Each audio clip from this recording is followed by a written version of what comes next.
नमस्कार दोस्तों, उषा की आवाज़ चैनल में आप सभी का स्वागत है। हमारी आज की कहानी है गहरी नींव। बड़े बाजार में एक शानदार हवेली बनाने की तैयारियां हो रही थी। खबर थी यहाँ एक सेठ जी संगमरमर का महल बनवाएंगे, लाखों रुपए खर्च होंगे। पूरा होने पर उस जैसी शानदार हवेली शहर में दूसरी कोई नहीं होगी। पूरे शहर में इस बात की चर्चा होने लगी। मुहूर्त निकला, भूमि पूजा हुई और फिर नींव भरने के लिए खुदाई होने लगी। मजदूर तेजी से काम में लगे हुए थे। तभी एक चमचमाती कार आकर रुकी। उसमें से कीमती रेशमी वस्त्रों से सजे सेठ जी उतरे। उनकी उंगलियों में हीरे मोती की अंगूठियां थी, गले में सोने की चेन पहने हुए थे। दूर से ही पता चल जाता था कि कोई बहुत संपन्न व्यक्ति है। सेठ जी आए और खड़े होकर काम देखने लगे। राज मजदूरों का मुखिया हाथ जोड़कर खड़ा हो गया। सेठ जी हंसकर बोले, देखो, गांव में हमारी पुश्तैनी हवेली पिछले 200 सालों से खड़ी है। वह आज भी इतनी ही मजबूत है।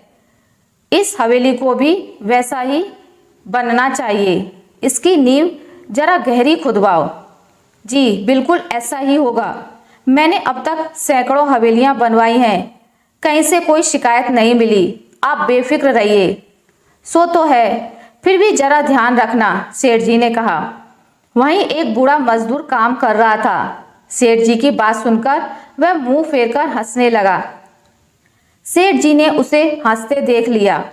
उन्हें लगा जैसे वह उन्हीं पर हंस रहा था। बड़े आदमी ठहरे, उनका पारा चढ़ गया। तुरंत मुंशी से कहा, इसका हिसाब कर दो। मैं ऐसे आदमियों को नहीं रखना चाहता। उनके हुक्म का पालन हुआ। उस बूढ़े मजदूर का हिसाब कर दिया गया। निर्माण कार्य चलता रहा।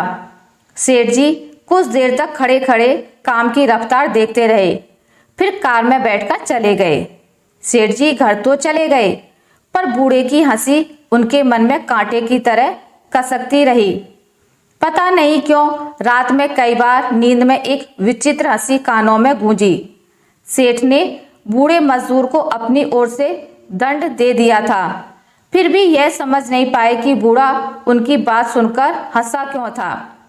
कई दिन तक बात उनके मन में गड़ी रही, तो उन्होंने हवेली के काम पर लगे राज मजदूरों के मुखिया से उस बूढ़े के बारे में पूछा। लेकिन वह इतना ही बता सका कि बूढ़े मजदूर का पता ठिकाना कुछ मालूम नहीं। वह हैरान था कि सेठ जी एक साधारण मजदूर को लेकर क्यों इतने परेशान थे। उसे क्या पता था कि सेठ जी के मन में कैसा तूफान उठ रहा है। सेठ जी कार में बैठकर लौट आए। इस बात को कई महीने बीत गए। उन्हें भी उतनी मानसिक परेशानी नहीं रही, लेकिन जब कभी बूढ़े मजदूर की हंसी याद आ जाती तो कुछ परेशान जरूर हो जाते। एक रोज सेठ जी कार में कहीं जा रहे थे, तो एकाएक उन्होंने उसी बूढ़े को एक तसले में गारा ढोते हुए देखा। उनको एकदम पूरी घटना याद आ गई। मन चंचल हो उठा। ड्राइवर को कार रोकने का आदेश दिया। उतरकर बूढ़े के पास गए, पूछा, मुझे पहचानते हो? बूढ़ा पलकें झपकाता खड़ा रहा, जैसे याद करने की कोशिश कर रहा हो। फिर बोला, आप सेठ जी हैं? शायद मैंने आपके पास कुछ दिन काम किया था। बताओ क्या बात है? कुछ गलती हो गई क्या?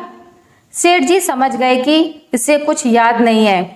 उन्होंने बूढ़े को उस दिन की घटना याद दिलानी चाहिए। उसे बताया कि कैसे क्या हुआ था, उसे क्यों काम से हटा दिया गया था। बूढ़ा कुछ देर सोचता रहा, फिर उसके होठों पर हंसी छलकने लगी। बोला, वाह सेठ जी, आपने खूब याद रखी वह बात। लेकिन मैंने तो कुछ नहीं कहा था। फिर भी? सेठ जी ने जानना चाहा कि वह हंसा क्यों था। बूढ़े ने गारे का तसला एक तरफ रख दिया, सिर पर बंधा कपड़ा फटकारता हुआ बोला, सेठ जी, आपने कहा था ना, आपकी गांव वाली हवेली पिछले 200 सालों से खड़ी है। आपने नई हवेली की नींव खूब गहरी खोदने को कहा। इसी पर हंसी आ गई थी। मैं इतना बूढ़ा हो गया, ना जाने कितनी हवेलियां खड़ी करवा दी, कैसे कैसे बड़े सेठों को देखा। आज हवेलियां तो खड़ी हैं, पर मजबूत हवेलियां बनाने वाले सेठों का कहीं पता नहीं। हर आदमी इमारत की गहरी नींव की बात करता है। आप भी जब वैसी बात करने लगे तो मुझे हंसी आ गई।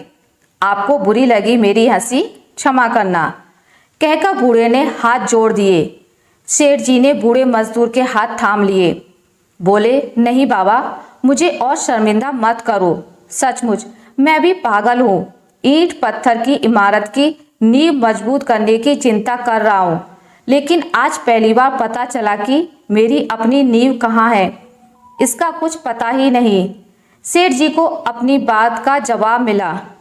बूढ़ा मजदूर फिर गारे का तसला सिर पर रखकर जा चुका था, लेकिन सेठ जी को नई रोशनी दिख गई थी। मन की बेचैनी शांत हो गई थी। आशा करती हूँ आपको मेरी आज की कहानी अच्छी लगी होगी। अगर आपको मेरी कहानी अच्छी लगी है तो इसे लाइक करें, ज़्यादा से ज़्यादा शेयर करें। अगर आप मेरे चैनल पर नए हैं तो इसे सब्सक्राइब करना ना भूलें। मिलते हैं एक नई कहानी के साथ, तब तक के लिए नमस्कार।